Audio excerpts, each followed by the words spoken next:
Presque 230 000 vues. Postée en mai dernier, cette vidéo de l'infiltration du Fort Boyard fait le buzz. Hier soir, je me suis tapé un petit 2,5 km de kayak au milieu du Pertuis avec tous les courants. Tout ça pour se taper un petit rappel de 25-30 mètres sur un fort en pleine nuit. C'était illégal. Une immersion clandestine réalisée par ce passionné d'exploration urbaine. Une intrusion risquée qui a fait réagir la société qui produit l'émission diffusée sur France 2. C'est un lieu interdit de visite au public parce qu'il est dangereux. C'est un endroit où on ne capte pas le téléphone partout. Donc il lui serait arrivé quelque chose.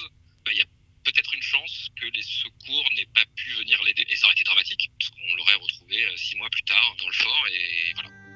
À l'intérieur, pas de détérioration des quelques éléments de tournage restés sur place. C'est juste dommage que le fort soit en hivernage, du coup il y a tout qui est fermé.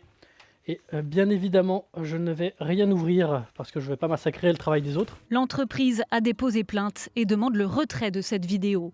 Le département de la Charente-Maritime, propriétaire des lieux, condamne lui aussi l'initiative. Il faut surtout inciter les jeunes à ne pas le faire parce que c'est ça le problème, c'est que les youtubeurs sont souvent influenceurs. Donc très franchement, il faut dire aux enfants, ne faites pas ce genre de bêtises parce qu'aujourd'hui, vous mettez votre vie en danger. Pour le youtubeur de 27 ans, c'est avant tout un rêve d'enfant réalisé et une expédition très préparée par ce cinéaste qui maîtrise les techniques des cordistes. C'est des choses qui sont entre guillemets réalisées par des professionnels. Moi-même, je suis équipé en équipement de sécurité. J'avais des fusées de détresse, une combinaison, un gilet de sauvetage, vraiment tout l'équipement nécessaire pour faire ce genre de choses. Et les conditions étaient parfaites pour que je puisse le faire.